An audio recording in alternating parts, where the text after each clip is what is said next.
It was my decision. It goes without saying that I and the whole team here are totally devastated and a little bit shell-shocked by what's happened today. Our thoughts are obviously with those that were injured and their families. As a company, we exist to give people safe, fun, memorable days out, and today something clearly went terribly wrong. We know for aged between 17 and 27 seriously injured, but have you any further indication of how badly they've been hurt? I mean, are these life-changing injuries? All I know is what the emergency services have told us, which is that there are 4 severe injuries and then 12 minor injuries, some of whom have been discharged from hospital already. Clearly there are questions now for you and the Health and Safety Executive in that we assume that there are fail-safe mechanisms on these rides that should prevent this occurrence. No, that's absolutely right. Tens of millions of people ride roller coasters around the world every day. In Alton Towers, over decades, we've never had an accident like this, and technically it should be impossible for 2 cars to be on the same section of track at the same time. So, that is why I'm here and with the team and the Health and Safety Executive. We need to really look into how that could have occurred. And what are the carriages, the cars themselves? Are they crash tested as such? Are they strong and resilient enough, bearing in mind these appear to be leg injuries that these people have suffered?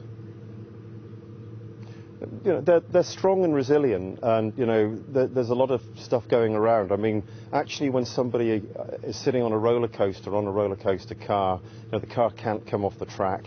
They're in seat and shoulder restraints. They're actually very safe, so even when the car stops, not a lot can happen to you.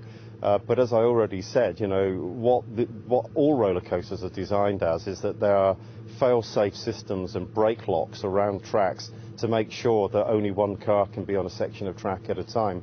And clearly today that didn't happen, and that is what we need to understand.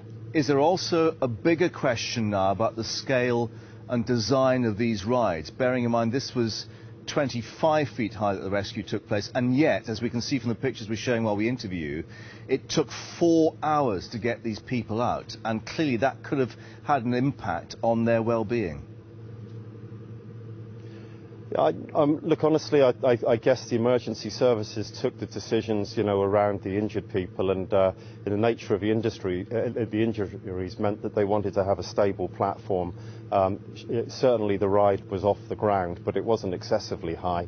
I think it was more to do with the fact that they wanted to make absolutely certain that we got the injured people off in the most safe and effective way.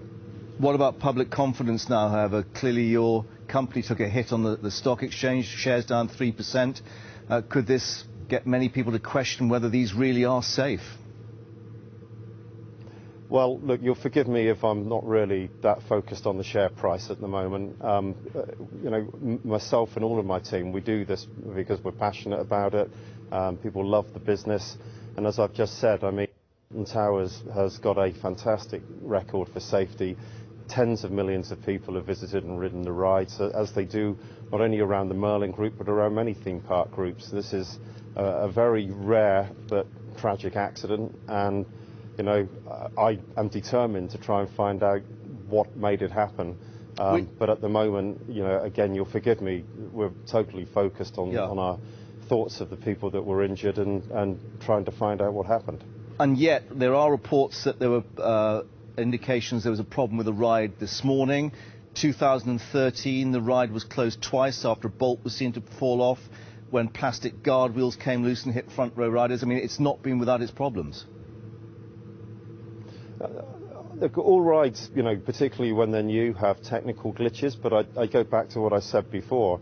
Actually, sitting on a roller coaster car that is attached to a track from which it cannot come off, and where you have shoulder restraints that cannot come on locked, is a very safe place, and that is why, there haven't been records of injuries like that. All rides have technical glitches. Reports that there were technical glitches on the ride this morning are ones that we have to look into, and at this moment in time I have no idea whether they were related to the final accident or not.